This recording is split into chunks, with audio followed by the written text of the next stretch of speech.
my father attended that farm, and that's where we lived until he passed. He passed in 1933, and then we moved off the farm because there was no one to attend it, so then we moved. Can you tell me the story about your father? My father? Mm-hmm. My father, parents died when he was young. I think his mother died first, because she died in, he was from Gordonsville, Virginia. And my father had to work, and he was saying that he had this woman he had to take care of him. And they didn't take care of him, and said some time for his father to get up and work.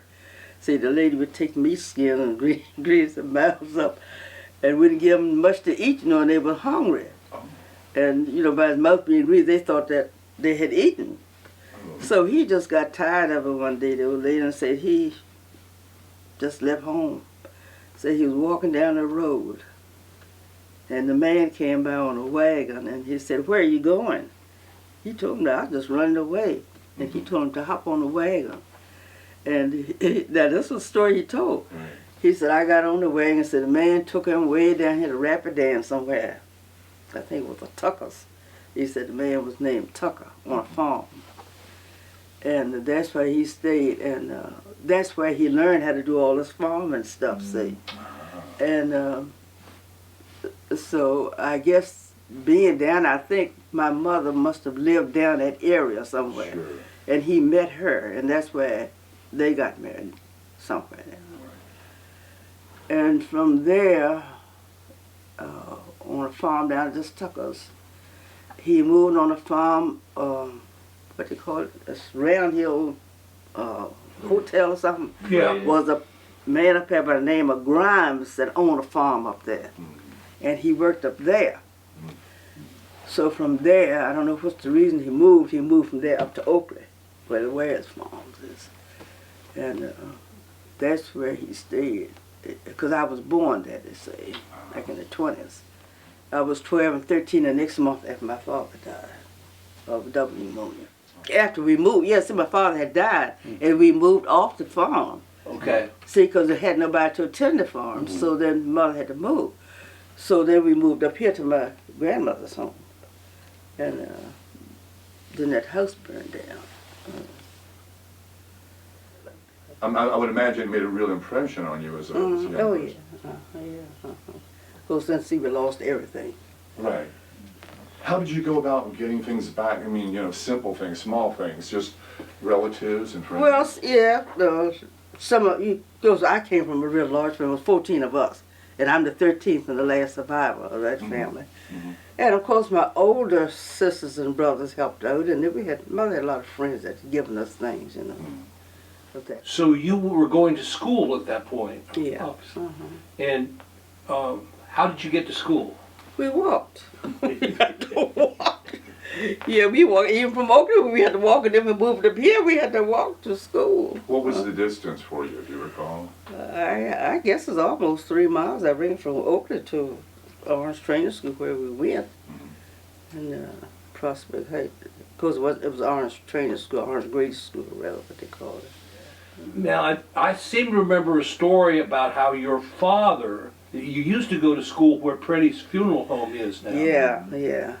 And that your father went down there and yelled at the school board and told them, listen, we need to, because children had lice in their hair. Absolutely. It was my brother Spurgeon. He came home one day and they said he had lice in the school. So, of course, my father raised sign about it. He went to the school board and told them we need a decent school. And he didn't want to go into that old lousy school down there. So he was one that helped to build that Orange Training School up there. And that's how they got that Orange Training, because he fought it for that school. Yeah. What did you enjoy most when you at that age in school, around 14? Well, I enjoyed going to school, and I think my best subject was spelling and math, I believe. Wow. That was my best subjects. Oh, I'd love to go to school, and I wanted to go, and make something of myself, but I was deprived of it because on account of the house being down and the mother didn't have it and lost everything. Sure. Sure. So then I think I got a little job and I worked. We moved in Madison Mills. I was working for Harry Gillum. And I worked there about 4 years, I believe, What did you until do I there? got married. Yeah, what did you do when I worked? Well, I was cooking and maid and house cleaning and everything. Yes, ma'am. I was doing everything. I sure did. No, but I worked there. I got $4 a week. $4 a week. $4 a week. That's what I got. Okay. Wow. But they were nice to me, though. Sure. Every once in a while, they'd give me little gifts or something of that type. But they were nice to me. Oh, John? Harry Gillum. Harry Gillum. Harry Gillum. There was a big family. I think, because I think that family over there, I don't know how many it was, but I know they said it must have been about 9 boys or something. But anyway, they had a baseball team. So then my sister and her husband, Lawrence, they came by and saw the house had burned, so we took and lived over there with them for a little while. And then Lawrence had a brother's home over in Petersburg with Madison Mill. And he said, well, we could stay there, so we stayed there. In fact, I stayed there until I got married. Right. And of course, Walter Ware, the husband that I married, Yes, ma'am. that was really a childhood sweetheart. I'd known him all my life. And we finally got married in 30. I don't know. He was quiet man, but of course I like quiet anyway. I don't like noisy people. He was quiet. Nice fella. Mm-hmm. And he had the creamery down at... Yeah, he worked there at the Orange Creamery. And he lived right there at the house right next to that creamery, which our church had torn the house down and bought that property. Right. I know what you're saying. Yeah. That's a funeral home now. Right. But And the barbershop's in the creek. is that where you all lived, or did you all... No, when I first got married, we went there, and I think it stayed a couple months, and then I moved across the street in the house right beside Nazareth Baptist Church. And that house, we used to call it Jackson's home, but yeah, we got a couple of rooms. So, did the two of you, did you start having children soon after marriage, or did you Oh, wait yeah. for later on? Yeah. So, did you go to hospital, or did midwives? Well, all come of my visit? children were born at home. Okay. Doctors. Now, they were born with the help of midwives? No, doctors. Doctors who came to Dr. them? Coburn, and I think he was, Dr. Coburn. Did you think he provided good service? Oh, he did. He did. And my sister was a midwife. Susie did. She was a midwife. Susie, she was about 10 years older than me, but I always looked upon her just like my second mother. And when I was going to school, we used to call it Industrial Day, and I think it was on a Friday, I think, that they would have classes, and the boys would do shop. And we do it in Broadway work, and stuff like that on the school. And Right. I used to sit and bring mine home and be doing it, and if I did anything wrong, my sister Susan would make me take it and start all over again. Yes, start all over again. Now, the sewing machine, what kind, did you have the pedal, or what kind did you have? I started with the pedal, but then I got a little electric. Would you take just a moment and describe what a pedal is? Because a lot of people will be watching this film won't know what a pedal machine What a pedal it's a machine that you have, and you have to pedal it as you sew. You just had to pedal it, keep it. And the going. pedal keeps what going? Yeah, it keeps it going. You have to Right, pedal it. right. Yeah. Right. Yeah. Oh, that was a beautiful sight to see her do that. You held on I to used to it. make all my children clothes, my little girls. I used to make most all of their clothes that they wore. Yeah. Also, you sewed and made my own clothes and stuff like that. But don't do too much now. You can't even buy material in ours. In fact, you can't buy nothing in ours anymore. Is that something that your mother passed down to? My mother sewed, and then Susan, she was a great seamstress. That's why I asked. She sewed all of the She used to sew Yeah. all of our robes for baptism. Baptism. Oh, yeah. That's right.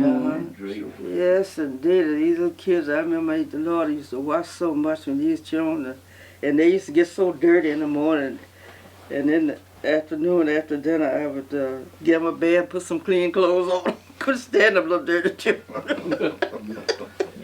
Because when we lived on, it was an apartment house down on Mill Street, at the Tom Spots owned it. And I even asked him one day if I could put in a bathtub, and he let me. He never paid me for it, I said, but I put it in anyway. And had the hot water, and because I got tired of heating water. Yeah. But you heat the bath water on a wood stove? I sure did. On the side of it. And then do all your cooking on that? Yeah. Now, you didn't have running water in the house? Yeah, we Yes, had, that's the but only it's thing just we did cold have. water. But see, it wasn't hot water. They had nothing but cold water. Yeah. And the facilities, were they outside or inside? Inside. Oh, so you had facilities inside? Yeah, the water was inside. And the bathroom inside. Yeah. Oh, yeah, the bathrooms. Right. Because all you needed was the cold water for the flush, right? Mm. Yeah, but when you were staying up here, you know, outhouse was outside when your bedroom was outside. Oh, before I got married, yeah, but Yeah. we moved off the farm, but outside, yeah. You remember that long walk on a snowy night? Oh my God! and water. We had to go down the hill on California Farm down there to get water. And bring, it was a spring down there where we got water.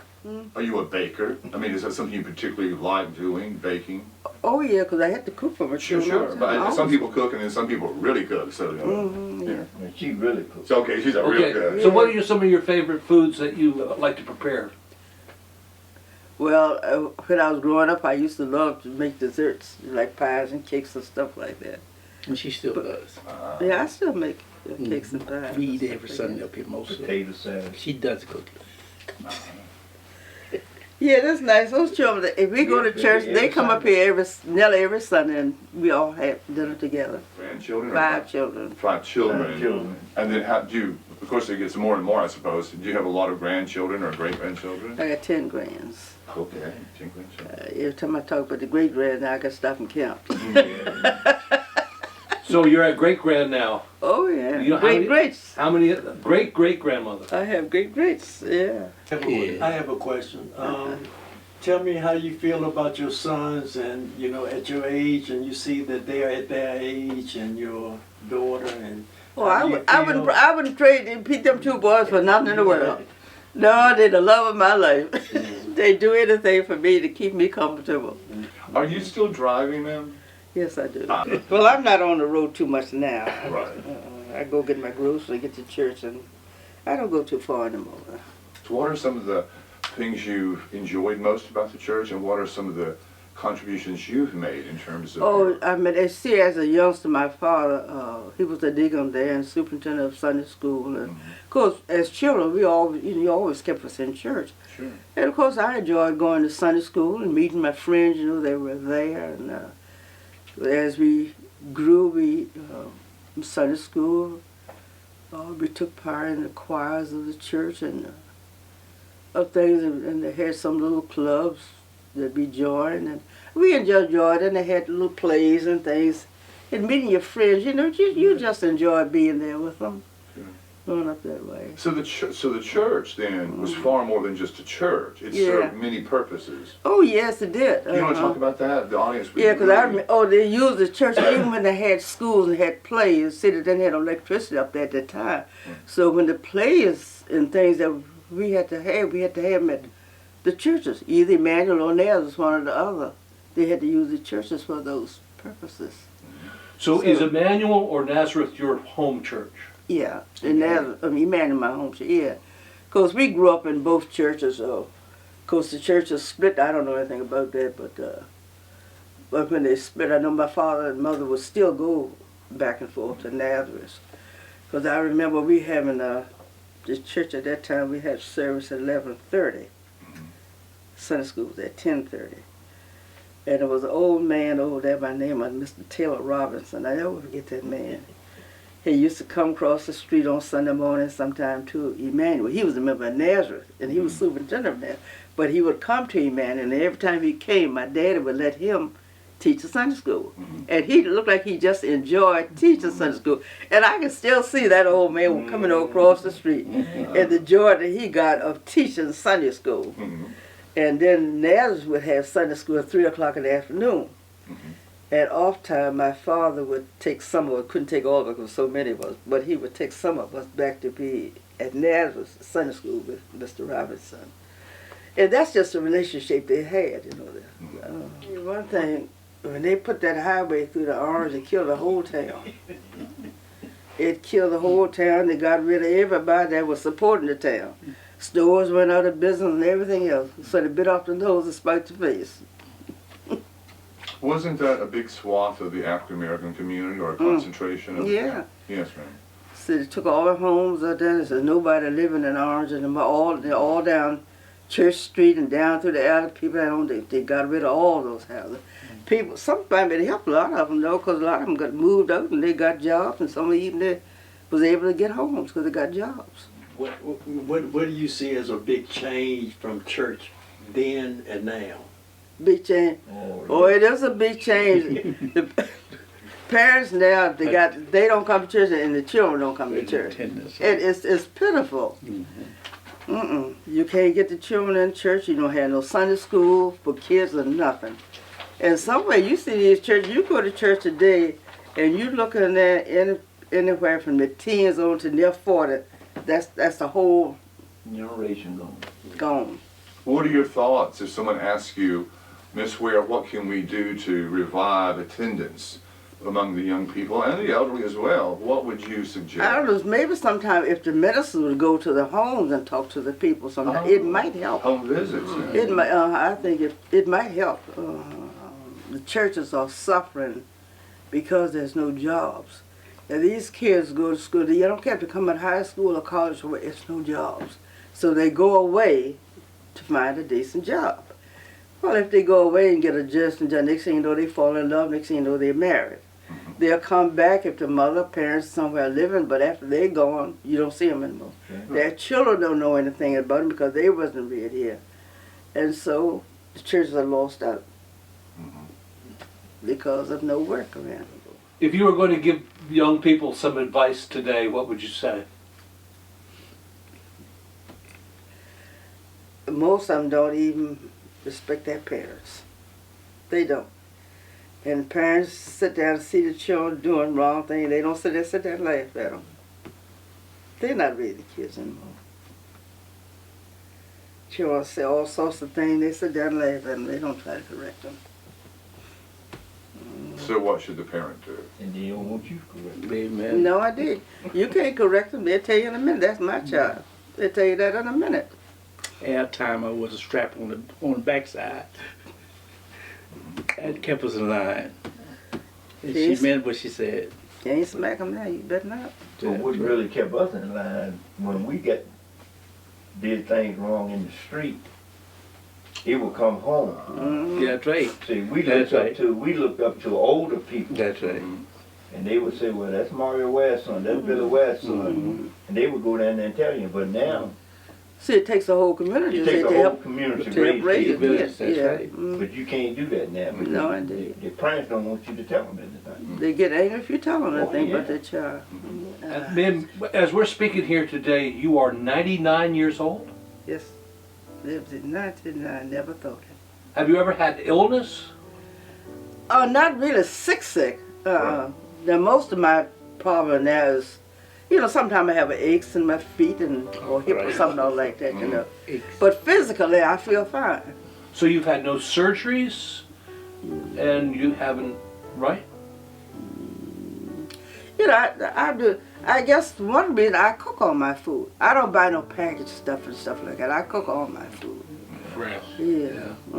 And I eat fresh vegetables and fruits and nuts and berries, all sorts of stuff. They eat off the land for a long time. They always had a garden. They had, yeah, Oh, she worked yes. the garden. You eat off Yeah, the land. we raised us. My husband and I, we had a nice garden out Yeah. there. Yeah. You're physically active. Yeah, and then we still had garden, but the deer wouldn't let us have anything anymore.